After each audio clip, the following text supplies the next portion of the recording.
Hello YouTube! Flashlight Enthusiast here. Finally, we get another high-power flashlight from Acebeam. And it is not an ordinary flutter with millions of lumens in front of you, blinding you in every possible direction, but rather something we have seen in Himalayan flashlights for a couple of models, namely multiple domeless emitters. Optimized for throw, however, because of the sheer output providing excellent coverage of wide terrain in front of you. However, still, one question remains unanswered, as Acebeam developed an industry-leading cooling fan system in Acebeam X25. Why did they not use it in the new model?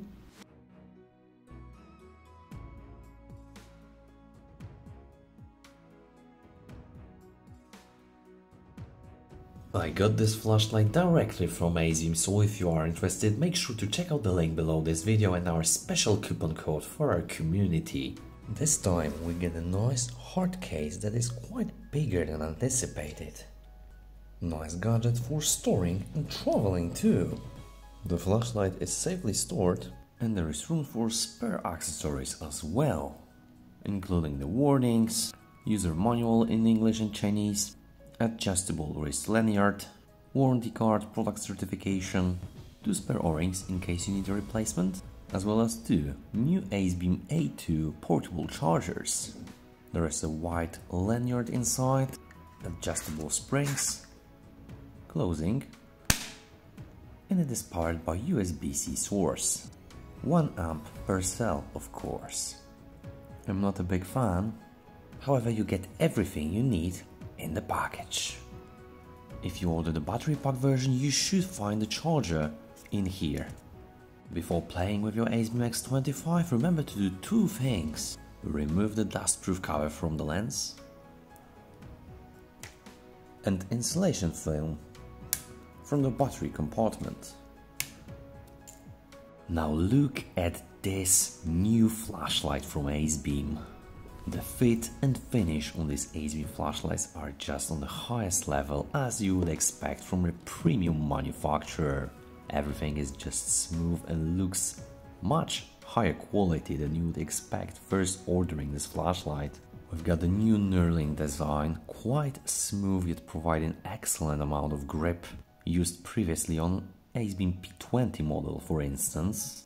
Massive cooling fins on the head, a standard 1/4 inch thread if you need to use it on a tripod, a standard safety valve from Acebeam to release some pressure if needed, all metal handle with the switch and some lanyard attachment here, mechanical lockout bolt mechanism that is ultra efficient and safe, flat tail cap for tail standing feature, a piece of art reflector featuring 16 SFT25R-HI LEDs with anti-reflective coating on the glass, and last but not least a hidden discrete RGB stripe for both ambient use and battery level indicator.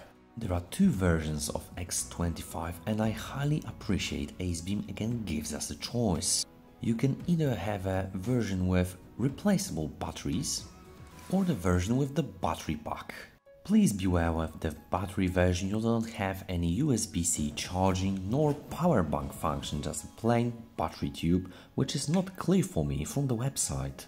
That's why you get 2 Acebeam A2 chargers, but socket and cable is not provided.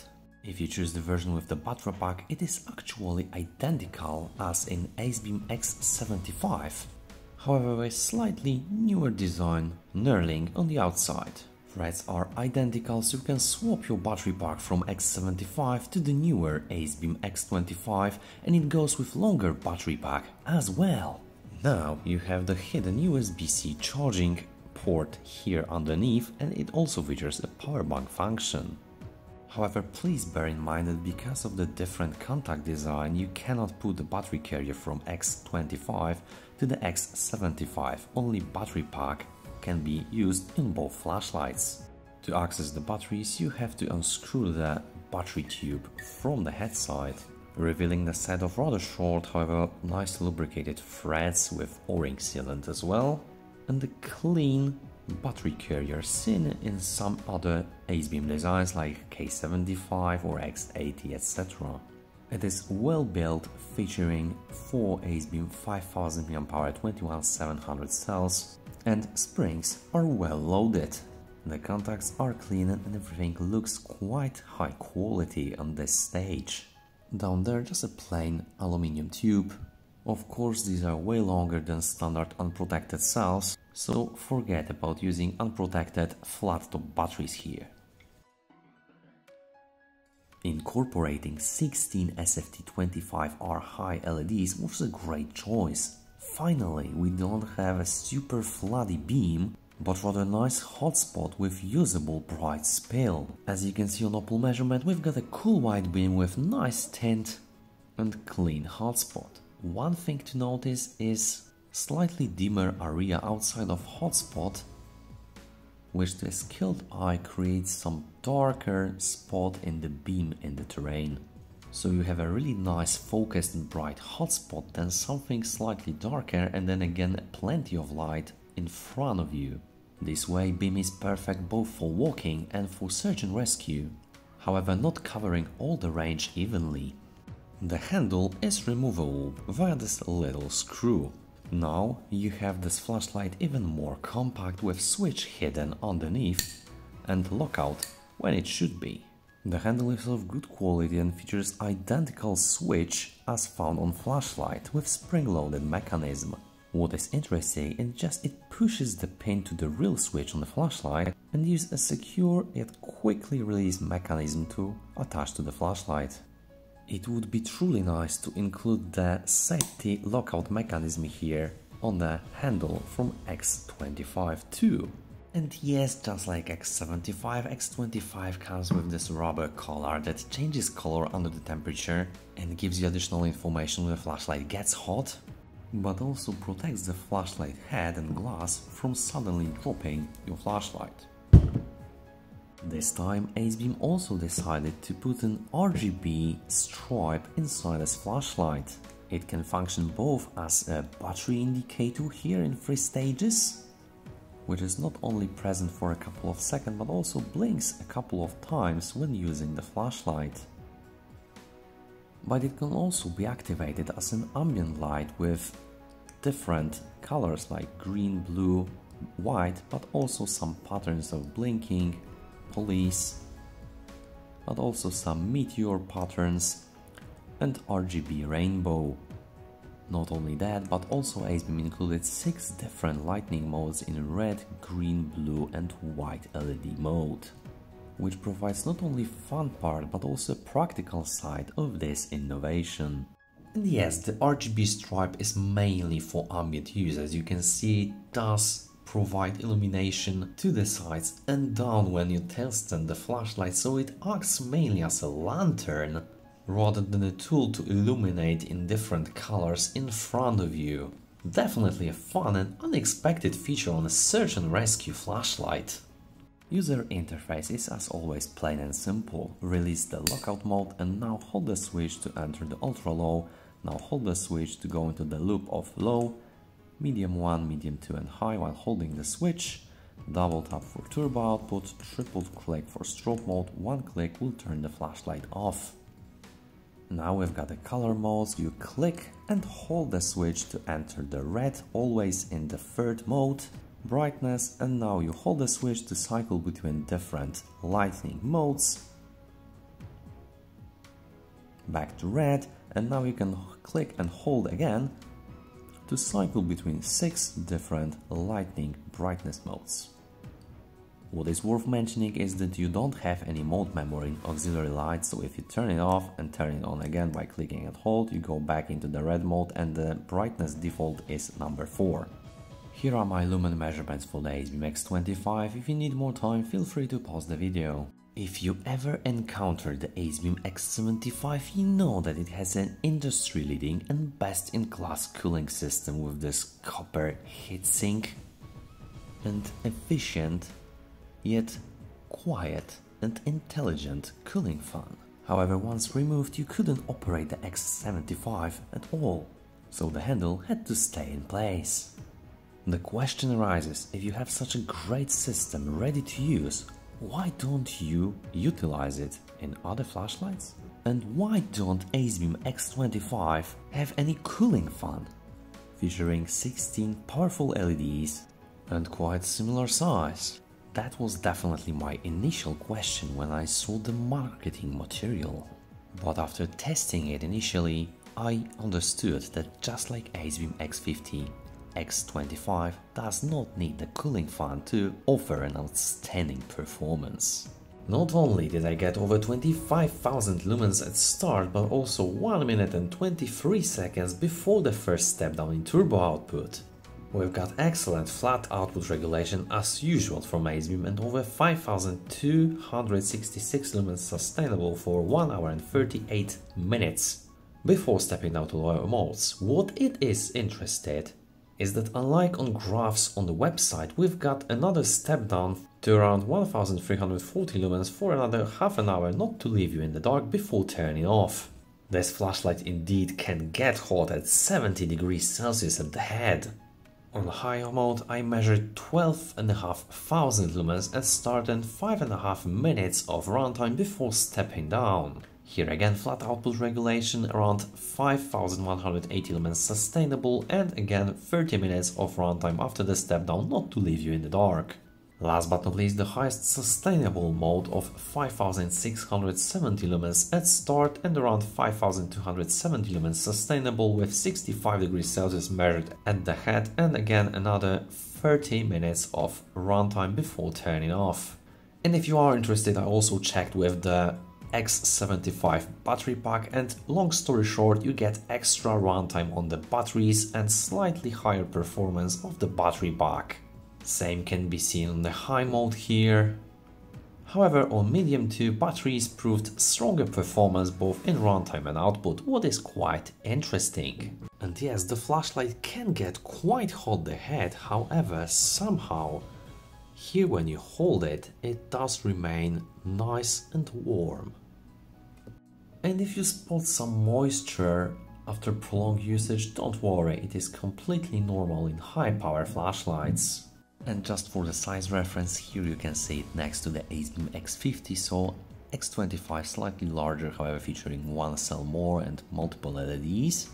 Here next to the X75, so as you can see quite similar dimensions, however X75 also features a cooling fan, so it is slightly taller. Here next to the Manker MK38, which in the Beamshots section you will see that it is a closest competitor. And last but not least, something that immediately connected with X25 in my mind, the Imalent SR16. Similar in dimensions, however slightly larger head and definitely way more massive output.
Fun fact: when you test the Acebeam X25 next to the Munker MK38 or the SFT40 LEDs on the high mods, both flashlights appear to be identical, or pretty similar anyways, to both output but also shape of the beam. It was clearly tough to distinguish one from another. However, when you resetted the turbo output, X25 definitely shone here.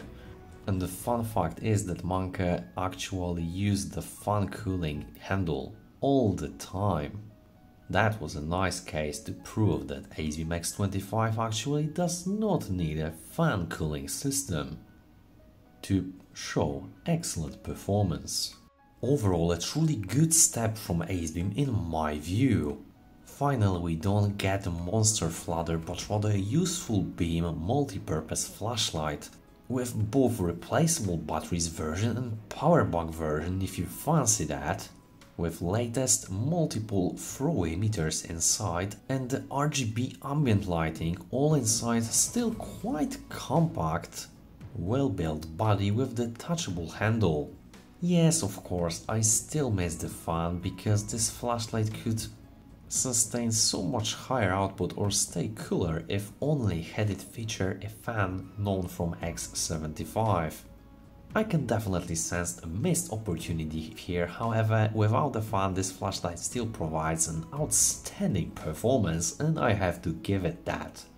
I was mistaken and Imalent SR16 still beats this flashlight on head, however you don't get this amazing build quality, spare batteries and RGB side light for ambience from Imalent, but you get just sheer performance that just cannot be beaten for the time being. Anyway, amazing job from Acebeam and I'm still looking forward for the new flashlight with cooling fans this time please.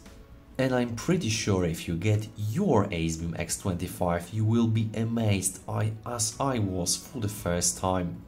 Please let me know in the comment section down below what do you think and what your impressions are from the Acebeam X25. What feature would you add if you could design it from scratch? Please join in the discussion in the comments, click the like button, click the subscribe button to support the algorithm and not to miss any future videos that I release. Thank you so much for watching and we'll see you in the next one.